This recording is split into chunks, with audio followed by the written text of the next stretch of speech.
ഇന്ന് ഒരു ചമ്മന്തിയായിട്ട് ഉണ്ടാക്കാൻ വേണ്ടിയിട്ട് പോണത്. ഈ ചമ്മന്തി നമ്മുടെ ചോറിൻ്റെ കൂടെ കഴിക്കാൻ വേണ്ടിയിട്ട് നല്ല ടേസ്റ്റ് ഉണ്ടാവും. ഈ ഒരൊറ്റ കറി ഉണ്ടെന്ന് വെച്ചിട്ടുണ്ടെങ്കിൽ വയറ് നിറച്ച് ചോറിനാൻ വേണ്ടിയിട്ട് വേറെ ഒറ്റ കറി ആവശ്യമില്ല. അപ്പോൾ നമ്മൾ ഉണ്ടാക്കുന്ന ചമ്മന്തി പപ്പടവും പിന്നെ തേങ്ങ പിന്നെ വാളംപുളി ചുവന്നുള്ളി ഇതെല്ലാം കൂടിയിട്ട് കുത്തി കാച്ചിയിട്ട് എടുത്തേക്കണ ചമ്മന്തിയാണ് ഉണ്ടാക്കുന്നത്. അതിൻ്റെ പേര് ഞാൻ തന്നെ ഇട്ട പേരാട്ടോ. ഇനി നിങ്ങൾക്ക് ഇതിന് നല്ല പേരുകൾ വേറെ ഉണ്ടെന്ന് വെച്ചിട്ടുണ്ടെങ്കിൽ എന്ത് പേര് വിളിച്ചാലും കുഴപ്പമില്ല. അപ്പോൾ നമുക്ക് നോക്കാം ഇത് തന്നെ റെഡിയാക്കാന്ന്. ഇത് റെഡിയാക്കാൻ വേണ്ടിയിട്ട് ഞാനിവിടെ ഒരു തേങ്ങയുടെ പകുതി എടുത്തിട്ടുണ്ട്. അപ്പോൾ നിങ്ങളിപ്പോൾ ഫ്രോസൺ തേങ്ങയാണ് വാങ്ങണേന്ന് വെച്ചിട്ടുണ്ടെങ്കിൽ ഇപ്പോൾ നമ്മൾ കയ്യിൽ ഇങ്ങനെ ഫുള്ളായിട്ട് എടുത്തിട്ട് ഒരു 2.5 പിടി തേങ്ങ എടുക്കുക.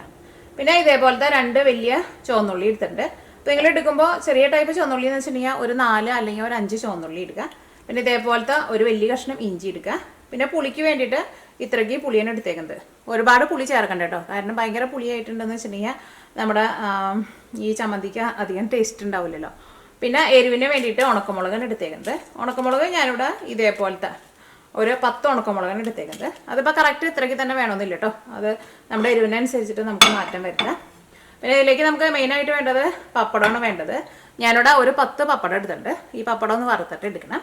പിന്നെ ഇതിലേക്ക് നമ്മൾ ലാസ്റ്റ് താളിച്ച് ചേർക്കും. അപ്പോൾ അതിന് വേണ്ടിയിട്ട് 1 ടീസ്പൂൺ കടുക് എടുത്തിട്ടുണ്ട്, കറിവേപ്പില എടുത്തിട്ടുണ്ട്, പിന്നെ ഒരു 3 ചുവന്നുള്ളി അത് ഞാനിവിടെ കട്ട് ചെയ്തെടുത്തിട്ടുണ്ട്. അതിപ്പോൾ കുറച്ച് കൂടിയാലും കുഴപ്പമില്ല കേട്ടോ. അപ്പോൾ ഇത്രയ്ക്ക് സാധനങ്ങളാണ് ഇത് റെഡിയാക്കാൻ വേണ്ടിയിട്ട് വേണ്ടത്. ഇനി ഇതിലേക്ക് ലാസ്റ്റ് നമുക്ക് വേണമെന്ന് വെച്ചിട്ടുണ്ടെങ്കിൽ ഇത് നമ്മൾ വറവിടുന്ന സമയത്ത് ഇതിലേക്ക് കുറച്ച് കുരുമുളക് ഒന്ന് ക്രഷ് ചെയ്തിട്ടും ചേർക്കാം. അപ്പോൾ ഞാൻ കുറച്ച് കുരുമുളക് ഒന്ന് ക്രഷ് ചെയ്തിട്ടും ചേർക്കുന്നുണ്ട്. അപ്പോൾ ഇത്രയ്ക്ക് സാധനങ്ങളാണ് നമുക്ക് റെഡിയാക്കാൻ വേണ്ടിയിട്ട് വേണ്ടത്. അപ്പോൾ ഫസ്റ്റ് എന്ത് ചെയ്യണമെന്ന് വെച്ചിട്ടുണ്ടെങ്കിൽ ഇതെല്ലാം കൂടിയിട്ടൊന്ന് അരച്ചിട്ട് എടുക്കുക. ചാറായിരുന്നാലും കുഴപ്പമില്ല, കാരണം ഇത് കുറച്ച് കൂടുതലുണ്ടല്ലോ. അപ്പോൾ ഞാൻ വിചാരിച്ചു പിന്നെ ഇത് നമുക്ക് നല്ല പേസ്റ്റ് പോലെ അരച്ചിട്ട് എടുക്കുകയും വേണ്ട.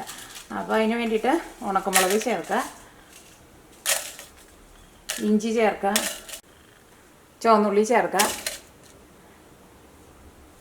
വാളംപുളി ചേർക്കുക, പിന്നെ തേങ്ങ ചേർക്കുക. അപ്പോൾ ഞാൻ ഇവിടെ ഇതേപോലെ ഇങ്ങനെ കയ്യിൽ ഇങ്ങനെ നിറച്ചെടുക്കുന്നുണ്ട്. അപ്പോൾ ഇങ്ങനെ എടുക്കുമ്പോൾ നിങ്ങൾ ഫ്രോസൺ തേങ്ങ എന്ന് വെച്ചിട്ടുണ്ടെങ്കിൽ അതേപോലത്തെ ഒരു 2.5 പിടി തേങ്ങ എടുക്കുക. അപ്പോൾ തേങ്ങ മിക്സിയുടെ ജാറിലേക്ക് ചേർക്കുക. ഇതിലേക്ക് ആവശ്യത്തിന് ഉപ്പും കൂടിയും ചേർക്കുക. അതിലേക്ക് വെള്ളമൊന്നും ചേർക്കരുത്, എന്നിട്ട് ജസ്റ്റ് ഒന്ന് 2-3 പ്രാവശ്യം ഒന്ന് കറക്കിയിട്ട് എടുത്താൽ മതി. അപ്പോൾ തേങ്ങ വെള്ളം ചേർക്കാത്തത് കൊണ്ട് തന്നെ ഭയങ്കര പേസ്റ്റായിട്ട് അരഞ്ഞ് കിട്ടില്ലല്ലോ നമുക്ക്. ഒന്നിങ്ങനെ എല്ലാം കൂടിയിട്ടൊന്ന് മിക്സായിട്ട് ചെറുതായിട്ടൊന്ന് പൊടിഞ്ഞ പോലെ വരണം. അപ്പോൾ ഇതിലേക്ക് ഉപ്പും കൂടിയും ചേർക്കണം. ഉപ്പ് ചേർക്കുക. പിന്നെ പപ്പടത്തിൽ ഉപ്പുണ്ടാവുമല്ലോ, അപ്പോൾ അതനുസരിച്ചിട്ട് ഒരുപാട് ഉപ്പ് ചേർക്കണ്ട. ഇനി ഇത് ഞാനൊന്ന് കറക്കി എടുത്തിട്ട് വരട്ടെ. വെള്ളം ചേർക്കരുത്, അത് പ്രത്യേകം ശ്രദ്ധിക്കുക. അപ്പോൾ തേങ്ങ മിക്സിയിലിട്ടിട്ട് കറക്കി എടുത്തിട്ടുണ്ട്. ഇനി ഇത് നമുക്ക് വേറൊരു പാത്രത്തിലേക്ക് പകർത്താം. അപ്പോൾ നമ്മുടെ തേങ്ങ ചമ്മന്തി റെഡി ആയിട്ടുണ്ട്. ഇനി ഇതിലേക്ക് നമുക്ക് കടുക് താളിക്കണം, പപ്പടം വറുക്കണം. അപ്പോൾ ഈ ഫസ്റ്റ് പപ്പടമാണ് വറുക്കാൻ വേണ്ടിയിട്ട് പോകുന്നത്. അപ്പോൾ പപ്പടം വറുക്കാനുള്ള ഓയിൽ നന്നായിട്ട് ചൂടായിട്ടുണ്ട്. എനിക്കറിയാം നിങ്ങൾക്ക് പപ്പടം വറുക്കാൻ അറിയാമെന്ന്, എന്നാലും ഞാൻ നിങ്ങളെ കാണിക്കാം. ഇത് ഞാൻ നാട്ടിൽ നിന്ന് കൊണ്ടുവന്ന ഈ പ്രാവശ്യം കൊണ്ടുവന്ന പപ്പടം കേട്ടോ. ഇത് ശരിക്കും നന്നായിട്ട് ഇങ്ങനെ പൊള്ളച്ച് വരാറുണ്ട്. എനിക്ക് തോന്നുന്നു അടുത്ത് വരുമ്പോൾ ശരിക്കും പൊള്ളച്ച് വരും. പിന്നെ പപ്പടം നന്നായിട്ട് മുരിയണം കേട്ടോ, അല്ലെങ്കിൽ ചിലപ്പോൾ നമ്മൾ വറുത്ത് എടുത്ത് കഴിയുമ്പോൾ കുറച്ച് കഴിയുമ്പോൾ ഇത് തണുത്ത പോലെ ഇരിക്കും. അത് പ്രത്യേകിച്ച് ഒരുപാട് ഇങ്ങനെ ഭയങ്കരമായിട്ട് ഇങ്ങനെ പൊള്ളച്ച് പൂരിയുടെ പോലെ പൊള്ളച്ച് വരുന്ന പപ്പടം ഉണ്ടാവില്ലേ, ആ പപ്പടമൊക്കെ ഒന്നും മുരിയാണ്ട് എടുത്തിട്ടുണ്ടെന്ന് വെച്ചിട്ടുണ്ടെങ്കിൽ ചൂടാറി കഴിയുമ്പോൾ തണുത്ത പോലെ ഇരിക്കും. അപ്പോൾ നമ്മുടെ അടുത്ത പപ്പടം ഇട്ടെ. ആഹാ പൊന്തി.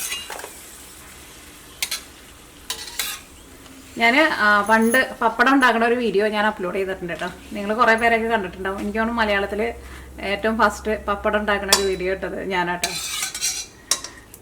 അത് ഞാനത് കുറേ ഇരുന്ന് പഠിച്ച് ഇട്ട ഒരു റെസിപ്പി ആയിരുന്നത്. അപ്പം ഇനി ബാക്കിയുള്ള എല്ലാ പപ്പടവും ഇതേപോലെ തന്നെ വറുത്തെടുക്കുക. എന്നിട്ട് അതങ്ങനെ ഉണ്ടാക്കിയിട്ട് കുറേ പേരൊക്കെ അന്ന് പപ്പടമൊക്കെ ഫ്രഷായിട്ട് വീട്ടിലുണ്ടാക്കിയെന്നൊക്കെ പറഞ്ഞിട്ട് ഫോട്ടോസൊക്കെ കുറേ അയച്ചിട്ടുണ്ടായിരുന്നു എനിക്ക്.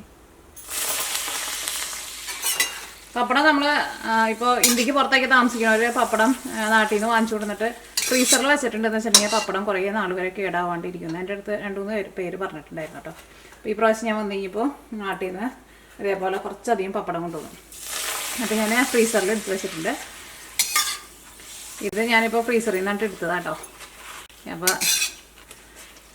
അത് പറയണ്ടായിരുന്നു 1 വർഷം വരെയൊക്കെ ഇരിക്കുമെന്ന് പറഞ്ഞിരുന്നു. ഞങ്ങളോട് അറിയണ ഞങ്ങളുടെ ഒരു ഫ്രണ്ടും പറഞ്ഞിരുന്നു അവരങ്ങനെ ചെയ്യാറുണ്ടെന്ന്. അപ്പോൾ പപ്പട കൊതിയുള്ളവരൊക്കെ അങ്ങനെ നാട്ടിൽ നിന്ന് വരുമ്പോൾ പപ്പടം കൊണ്ടുവന്നിട്ട് ഫ്രീസറിൽ ഇങ്ങനെ നന്നായിട്ട് കവർ ചെയ്ത് വെക്കണം കേട്ടോ. നമ്മുടെ പപ്പടം വറുത്തത് റെഡി ആയിട്ടുണ്ട്. ഇനി നമ്മൾ ചമ്മന്തിയിലേക്കുള്ള വറവ് ശരിയാക്കാൻ വേണ്ടിയിട്ട് പോവാണ്. അപ്പോൾ ഞാനിവിടെ വേറൊരു പാൻ വയ്ക്കുന്നുണ്ട്. അപ്പോൾ ഇത് ഞാനിവിടെ വെളിച്ചെണ്ണയില കേട്ടോ ചെയ്യണത്. അപ്പോൾ അതുകൊണ്ടാണ് വേറെ പാനിൽ ചെയ്യുന്നത്. അല്ലെങ്കിൽ സെയിം പാനിൽ തന്നെ പപ്പടം വറുത്തതിൽ സെയിമിൽ തന്നെ നിങ്ങൾക്ക് വേണമെന്നുണ്ടെങ്കിൽ അങ്ങനെ ചെയ്തോട്ടോ. ഇതിപ്പോൾ 2-3 ഇതേപോലെ പാനൊന്നും എടുക്കേണ്ട ആവശ്യമില്ല കേട്ടോ. എനിക്ക് പിന്നെ ഇത് വീഡിയോ റെക്കോർഡിങ് കഴിഞ്ഞ് കഴിയുമ്പോൾ അടുക്കള നിറച്ചിട്ടുണ്ടാവും പാത്രങ്ങൾ കഴുകാൻ വേണ്ടിയിട്ട്. അപ്പോൾ പിന്നെ 1-2 പാത്രം കൂടിയാലും കുഴപ്പമില്ല. പപ്പടം ഒരു കഷ്ണം ഒന്ന് കഴിച്ചോട്ടെ കേട്ടോ. ആഹാ, നന്നായിട്ട് മുരിഞ്ഞിരിക്കണ്ടേ. പപ്പടം ഇങ്ങനെ വറുത്ത് വെച്ചിട്ടുണ്ടെന്ന് വെച്ചിട്ടുണ്ടെങ്കിൽ അത് കാണുമ്പോൾ കഴിക്കാൻ ഇഷ്ടമില്ലാത്തവർ എനിക്കൊന്നും മലയാളികൾ ആരും ഉണ്ടാവില്ല എന്നാണ്. അപ്പോൾ നമ്മുടെ വീട്ടിലായിരുന്നാലും പപ്പടം വറുത്ത് വെച്ചിട്ടുണ്ടെങ്കിൽ ഒന്ന് കാണുമ്പോൾ ഇത്തിരി എങ്കിലും എടുത്തിട്ട് നമ്മൾ കടിക്കാണ്ടിരിക്കില്ല. അതിനൊരു പ്രത്യേക ഒരു ടേസ്റ്റാണ്. അപ്പോൾ നമ്മുടെ പാൻ നന്നായിട്ട് ചൂടായിട്ടുണ്ട്. ഇനി ഞാൻ ഇതിലേക്ക് വെളിച്ചെണ്ണ ചേർക്കാണ്. ഇവിടെ വെളിച്ചെണ്ണ അധികം തണുപ്പൊന്നുമില്ല, എന്നാലും വെളിച്ചെണ്ണ അങ്ങനെ കട്ട പിടിച്ച പോലെ തന്നെ ഇരിക്കുന്നത്. രാത്രിയാകുമ്പോൾ ചെറുതായിട്ട് പുറത്ത് തണുപ്പുണ്ട്. ഇപ്പോൾ വെളിച്ചെണ്ണ നന്നായിട്ട് ചൂടായിട്ടുണ്ട്. ഇനി ഇതിലേക്ക് 1 ടീസ്പൂൺ കടുക് ചേർക്കാം. കടുകൊന്ന് പൊട്ടിക്കഴിഞ്ഞ് കഴിയുമ്പോൾ ഇതിലേക്ക് നമുക്ക് ചുവന്നുള്ളിയും കറിവേപ്പിലയും ചേർക്കാം. ഇനിയിപ്പോൾ നിങ്ങളുടെ അടുത്ത് ചുവന്നുള്ളി ഇല്ലാന്ന് വെച്ചിട്ടുണ്ടെങ്കിൽ സവാള ചേർത്താലും കുഴപ്പമില്ല കേട്ടോ. പക്ഷെ നമുക്കറിയാമല്ലോ ചുവന്നുള്ളിക്കാണ് ടേസ്റ്റ് കൂടുതലെന്ന്. ചുവന്നുള്ളി ഉണ്ടെന്ന് വെച്ചിട്ടുണ്ടെങ്കിൽ ചുവന്നുള്ളി ചേർക്കാം. ഞാനിവിടെ കഴിഞ്ഞ ദിവസം ഒരു കൊറിയൻ ഷോപ്പിൽ പോയിട്ടുണ്ടായിരുന്നു. അപ്പോൾ അവിടെ നിന്ന് കേട്ടോ എനിക്ക് ചുവന്നുള്ളി കിട്ടിയത്. ഇവിടെ ഞങ്ങൾ ഇന്ത്യൻ കടയിലും വരാറുണ്ട്, പക്ഷെ അവിടെ എപ്പോഴും ഉണ്ടാവില്ല. അപ്പോൾ ഞങ്ങൾ സാധാരണ മീനൊക്കെ വാങ്ങാൻ വേണ്ടിയിട്ട് ഒരു കൊറിയൻ കടയിൽ പോകാറുണ്ട്. അപ്പോൾ അവിടെ നിന്ന് കിട്ടിയതാണ്. അവിടെ നമ്മുടെ നാട്ടിൽ കിട്ടുന്ന ഒരുവിധ എല്ലാ സാധനങ്ങളും ഉണ്ടാവും. കിഴങ്ങുണ്ടാവും, കണ്ടിച്ചേമ്പുണ്ടാവും, ചെറിയ ചേമ്പുണ്ടാവും, പിന്നെ എന്നിട്ട് നല്ല നനക്കിഴങ്ങുണ്ടാവും, പിന്നെ കാച്ചിലുണ്ടാവും. നമ്മൾ കഴിക്കണ ഒരുവിധ എല്ലാ സാധനങ്ങളും കൂർക്ക ഒഴിച്ചിട്ട് ബാക്കി എല്ലാ സാധനങ്ങളും ആ കടയിലുണ്ടാവാറുണ്ട്.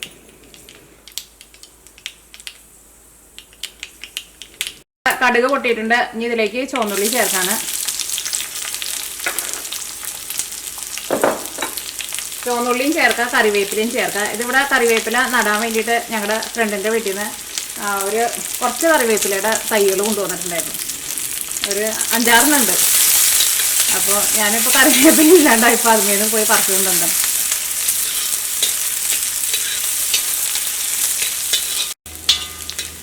നന്നായിട്ട് അങ്ങോട്ട് മൊരിഞ്ഞോട്ടെ. ചുവന്നുള്ളി അങ്ങോട്ട് മൊരിഞ്ഞ് അങ്ങോട്ട് വരുമ്പോൾ നല്ല മണമായിരിക്കുമല്ലോ. സവാള മൊരിഞ്ഞാണ്ട് വരുമ്പോൾ ഇത്രയ്ക്ക് മണം ഉണ്ടാവില്ല, പക്ഷെ ചുവന്നുള്ളിക്ക് നല്ല മണം. അത് വെളിച്ചെണ്ണയിൽ കറിവേപ്പിലയും കൂടിയിട്ടാണ് കിടന്ന് മൊരിയുമ്പോൾ പിന്നെ മണത്തിൻ്റെ കാര്യം പറയാൻ വേണ്ട. ചുവന്നുള്ളിക്ക് മൊരിഞ്ഞ് നല്ലൊരു ഗോൾഡൻ കളറായിട്ടുണ്ട്. ഞാനിവിടെ തീ നന്നായിട്ട് കുറച്ച് വയ്ക്കുകയാണ്. ഇനി നമ്മുടെ മിക്സിയിലിട്ടിട്ട് അരച്ചെടുത്ത നമ്മുടെ തേങ്ങാ ചമ്മന്തി ഇതിലേക്ക് ചേർക്കാണ്.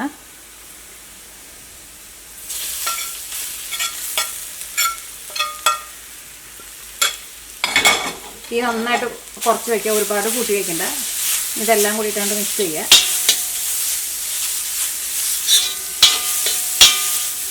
ഇതിലേക്ക് ഞാനിവിടെ കുറച്ച് കുരുമുളക് ക്രഷ് ചെയ്ത് ചേർക്കുന്നുണ്ടെന്ന് പറഞ്ഞില്ലേ, അതും കുറച്ച് ചേർക്കുന്നുണ്ട്.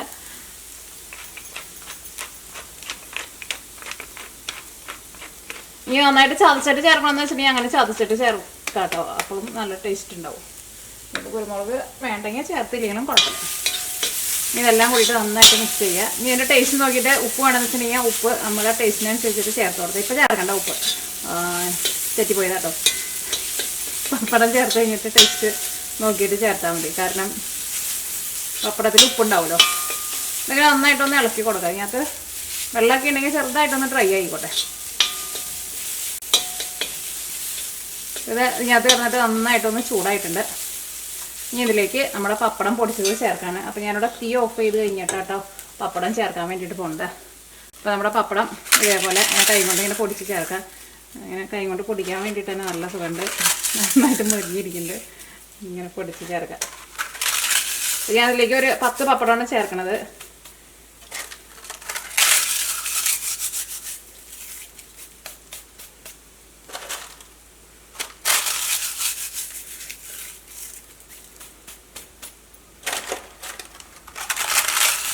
എന്തോരം വീർത്തിരുന്ന പപ്പടമായിരുന്നു.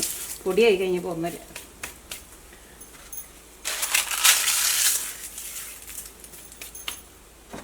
ലാസ്റ്റ് ഒരെണ്ണമുണ്ട്. അപ്പോൾ ഈ പപ്പടത്തിന് തന്നെ അത്യാവശ്യം നല്ല ഉപ്പുണ്ടാവുമല്ലോ. ഇപ്പം നമ്മൾ ഉപ്പ് കൂടുതൽ ചേർക്കരുത് കേട്ടോ. അപ്പോൾ ഇനി പപ്പടം ചേർത്ത് കഴിഞ്ഞിട്ട് ഇതെല്ലാം കൂടിയിട്ട് നന്നായിട്ടാണ് മിക്സ് ചെയ്യുക. ഇപ്പോൾ പപ്പടവും ഇതിനകത്ത് നന്നായിട്ട് മിക്സ് ആയിട്ടുണ്ട്. ഇപ്പോൾ ഇത് കാണാൻ തന്നെ നല്ല ഭംഗിയില്ലേ. അപ്പോൾ പിന്നെ പറയണ്ടല്ലോ, ചോറിൻ്റെ കൂടെ കണ്ട് കുഴച്ച് കഴിച്ചിട്ടുണ്ടെന്ന് വെച്ചിട്ടുണ്ടെങ്കിൽ എന്തോരം ചോറുണ്ടായാലും മതിയാവില്ല, അത്രയ്ക്ക് ടേസ്റ്റാണ്. ഇനി ഇത് നമുക്കൊരു സെർവിങ് പ്ലേറ്റിലേക്ക് പകർത്താം. ഇപ്പോൾ ഇവിടെ രാവിലെ നേരമാണ്, ഇനി ഉച്ചയായി കഴിഞ്ഞിട്ട് വേണം ഇത് കൂട്ടിയിട്ട് ചോറുണ്ടാൻ വേണ്ടിയിട്ട്. അത് നല്ല ചൂടുള്ള ചോറിൽ ഇതാണ്ട് ഇട്ടിട്ടാണ്ട് കുഴച്ചിട്ടാണ്ട് കഴിക്കുമ്പോൾ ടേസ്റ്റ് പറയാൻ വേണ്ടി പറ്റില്ല കേട്ടോ, അത്രയ്ക്ക് ടേസ്റ്റാണ്.